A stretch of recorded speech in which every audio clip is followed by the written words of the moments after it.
Bonjour Laura, bonjour à toutes et à tous. Merci pour votre invitation.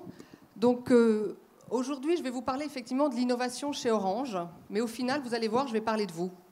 De vous qui êtes consommateurs, mais qui êtes aussi des acteurs de cette révolution numérique, qui en faisaient tous les jours quelque chose et qui la faisaient progresser.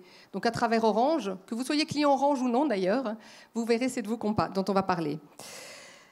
Ce qui est important de se souvenir, c'est qu'il y a à peine 20 ans, je ne sais pas si vous vous en souvenez, parce qu'on était déjà tous sur le marché du travail, les ordinateurs n'étaient pas au rendez-vous. Nous utilisions le téléphone fixe, le Minitel, les télécopieurs et les fax. Assez rapidement, tout a changé. L'année 1990 et les années 90 ont été des véritables révolutions, où ont commencé à apparaître l'ancêtre de la 3G et de la 4G, le premier réseau 2G qu'on appelait GSM à l'époque et les premiers terminaux mobiles. Si vous vous en souvenez, ils pesaient en moyenne 1 kg au tout début, ce qui n'était pas vraiment du terminal mobile. Et petit à petit, ils se sont allégés. On a commencé aussi à avoir les premiers ordinateurs qui n'étaient pas encore connectés, souvenez-vous. Audrey, je ne pense pas qu'il y ait de problème sur... Là, c'est l'ordinateur de demain qui parle. Non, je pense qu'il y a une vérification de micro. Excusez-nous. Donc, les premiers ordinateurs qui apparaissent et qui ne sont toujours pas connectés. Souvenez-vous, c'est en 1995 qu'apparaissent les premiers réseaux connectés, le premier Internet. On était sur du 56 kilobits seconde. Je vous rappelle qu'aujourd'hui, on est sur du 50 mégabits seconde. On avait une petite machine qui faisait bip, bip, bip, bip pour vous dire que vous alliez avoir la connexion. On n'était pas loin du Minitel et on commençait enfin à avoir de l'Internet. Début des années 2000, on progresse, mais toujours pas de Facebook, pas de Twitter, pas de YouTube, pas de vidéo. On est juste en train de commencer à créer le haut débit, 512, et on commence véritablement à voir émerger un marché autour de l'Internet, un business model et de l'innovation. C'est en 2004 qu'apparaît la 3G qui va véritablement révolutionner cette révolution numérique, qui va véritablement être un vrai pas d'innovation et qui va amener tout un écosystème et toute une économie qui se développe. Début 2010, 2012, arrivée de la 4G, et là c'est l'explosion. Arrivée aussi des smartphones, arrivée aussi des tablettes, qui changent complètement la donne et qui là nous ancrent réellement dans la révolution numérique d'aujourd'hui et dans l'innovation et dans tout ce que vous apportez aujourd'hui et tout ce que nous voyons aujourd'hui se développer. Aujourd'hui, le smartphone, c'est un peu le couteau suisse. C'est celui qui vous accompagne tous les jours, qui embarque votre vie personnelle, votre vie professionnelle, l'ensemble de vos usages. Je voudrais juste vous donner quelques chiffres qui vont sans doute vous faire peur. Mais en moyenne, nous passons 3 heures par jour sur nos smartphones. C'est énorme. Et c'est qu'une moyenne. Et c'est qu'une moyenne. Je pense que dans la salle, on fait peut-être plus. Aux États-Unis, ils sont à 6 heures par jour. Je ne pense pas que ce soit un concours que nous ayons à gagner en ce sens vis-à-vis des États-Unis, mais je vous en laisse juge. On passe 6 fois plus de temps sur nos terminaux qu'il y a 10 ans. Et on consomme évidemment beaucoup plus. La vitesse de connexion s'est multipliée par plus de 200 en moins de 10 ans. Deuxième grand phénomène, c'est celui de la maison. Et là, je pense que là aussi, vous allez vous y reconnaître dans la révolution et l'innovation que nous vivons. Aujourd'hui, dans les foyers, il y a en moyenne 6,4 écrans connectés. À la fin de cette conférence, ce soir, regardez dans votre tête, imaginez, rappelez-vous tout ce qu'il y a comme écran connecté chez vous. Pensez aux smartphones, pensez aux tablettes, pensez aux PC, pensez aux téléviseurs, pensez aux consoles de vos enfants. Vous allez voir, vous allez exploser les 6,4. Et ça, c'est aussi une révolution. C'est une innovation extrêmement forte parce que globalement, ça veut dire que derrière, pour avoir 6,4 écrans connectés dans les maisons, il faut complètement repenser les infrastructures, il faut complètement repenser les réseaux. Parce que tous ces usages que vous vous êtes appropriés aujourd'hui, avec ces nouveaux terminaux, avec ces nouveaux services qui apparaissent, nécessitent encore et toujours une évolution technologique fondamentale qui est le développement des réseaux.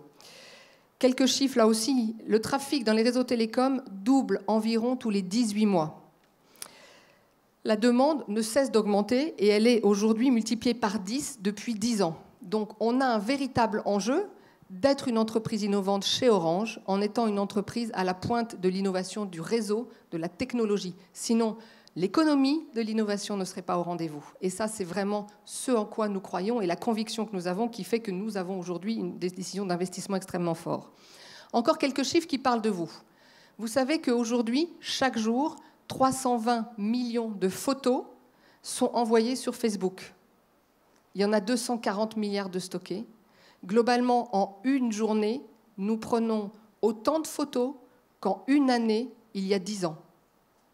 Donc là encore, une innovation extraordinaire, mais une révolution que nous devons tous accompagner. Dans ce contexte, notre conviction, et celle d'Orange, c'est que globalement, l'innovation et la révolution numérique, elle a démarré, elle n'est pas finie, elle est en marche, mais que nous avons un rôle à y jouer, et un rôle fondamental, qui est celui de développer les investissements et les réseaux. Et ça, c'est pour nous extrêmement important, parce qu'au global, si nous ne le faisons pas, vous le savez tous, il n'y a pas les OTT qui aujourd'hui sont des grands bénéficiaires de l'ensemble de cette dynamique, ne sont pas les premiers à venir investir et à nous aider à développer les réseaux. Donc si les opérateurs ne sont pas aujourd'hui là pour créer l'innovation, donner le contexte nécessaire, globalement, il n'y aura pas d'innovation sur un certain nombre de marchés en France. Et la France est un marché un peu atypique, vous le savez. C'est un marché qui, globalement, a été très secoué ces dernières années pour l'ensemble des opérateurs, pour l'ensemble des acteurs, et qui a vécu en parallèle des lames de fond un peu contradictoires. Un, la montée des OTT, qui consomment énormément de débit. Un marché bousculé où nous avons quand même perdu 4 milliards d'euros en 3 ans. Je connais, pour beaucoup d'entre vous qui sont dans cette salle, il y a quand même peu de marchés qui, dans une phase de croissance, perdent 4 milliards de valeur en 3 ans. Et puis en même temps, une réglementation qui ne nous a pas aidés d'un point de vue fiscal, européen ou français. Et néanmoins, nous devons lutter contre ces vents contraires. Néanmoins, nous devons continuer d'investir et construire les réseaux très haut débit de demain, que ce soit la 4G ou que ce soit la fibre. Et ça, c'est une conviction forte que nous avons, que d'autres opérateurs ont, mais que nous défendons mordicus parce que c'est l'attractivité de la France qui est en jeu, c'est la croissance qui est en jeu, c'est l'ensemble des start-up qui se développent autour de cette innovation et qui en ont besoin. C'est aussi les entreprises. Aujourd'hui, les réseaux sont vitaux pour les entreprises. La relation client se fait sur les réseaux, se fait via le téléphone, se fait via Internet. Et ne pas être au rendez-vous, c'est juste créer pour la France des conditions de non-succès, de non-compétitivité, de non-attractivité qui sont pour nous impensables. Donc notre première conviction, c'est que l'innovation, elle est clé et elle passera pour nous d'abord et avant tout par les investissements et notamment sur le réseau. Notre deuxième conviction, c'est qu'il est nécessaire de proposer une innovation, comme vous l'avez qualifiée, responsable, ouverte et humaine.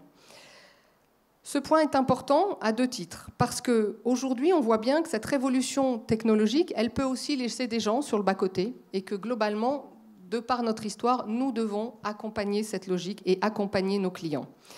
Nous devons repenser, et comme toutes les entreprises d'ailleurs, parce que cette innovation, elle amène toutes les entreprises à repenser sa relation client. Et ça, c'est fondamental. On ne pourra pas concevoir la relation client comme nous l'avions jusqu'à maintenant. Si vous vous souvenez, il y a 10 ans, lorsque le digital commençait à apparaître, que les premiers services de e-commerce commençaient à apparaître, globalement, l'ensemble des acteurs de la presse aussi s'entendaient à dire que d'ici 10 ans, le commerce serait mort, que le commerce de proximité serait mort et que tout se passerait sur le digital. 10 ans plus tard, je pense que le constat que nous faisons est tout à fait inverse et c'est tant mieux. On réalise quoi? On réalise d'une part que la relation client humaine, physique, elle est plus importante que jamais. Elle est même fondamentale. Nous réalisons que le digital est plutôt un outil qui se positionne en complémentarité de la relation client humaine, mais que globalement l'un ne s'oppose pas à l'autre. Et c'est quand même une vraie révolution. Parce que nous, Orange, mais d'autres acteurs, réinvestissent dans la distribution, malgré les temps compliqués, malgré la crise économique, malgré ce besoin d'investissement. Et je pense que c'est fondamental de l'avoir en tête. Dans ce cadre-là, nous avons choisi d'ailleurs, là aussi, avec un peu de courage, de réinvestir et de repenser l'ensemble de notre réseau de distribution en créant des Smart Stores. On en ouvrira un d'ailleurs en début 2016 à Metz, qui est une façon complètement différente de concevoir la relation commerciale, avec des vendeurs qui ne sont plus derrière des postes de travail, mais qui ont des tablettes et qui sont mobiles, avec une fluidité dans les parcours clients. On ne met plus en avant les réseaux, mais on met en avant les usages, on met en avant la vie de nos clients. Donc c'est très important aussi de se dire que cette innovation, pour être humaine, elle doit nous amener à repenser la relation client, et c'est ce que nous faisons aujourd'hui. Le choix de l'innovation, c'est aussi pour nous, évidemment, celui d'accompagner de nouveaux territoires, d'accompagner de nouveaux services et de nouveaux usages. Vous l'avez compris, je pense, dans ce que je viens de vous expliquer, c'est que l'innovation chez Orange, et telle que nous la voyons, elle a 3 leviers. Elle a évidemment les réseaux, et ça, c'est ce sur quoi nous devons investir. Elle a également l'enjeu des terminaux, l'enjeu des supports, parce que c'est une révolution en tant que telle, et puis elle a l'enjeu des services que nous devons mettre à disposition et des usages.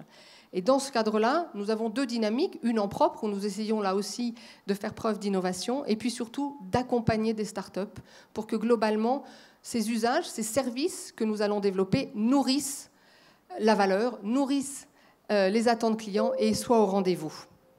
Donc c'est aussi un axe très important qui est de se dire que l'innovation, elle doit être multiforme et elle doit nous emmener un petit peu partout. Le dernier point sur lequel je voudrais revenir, c'est celui que vous avez évoqué quand on dit une innovation responsable, ouverte. Moi, je voudrais rajouter humaine.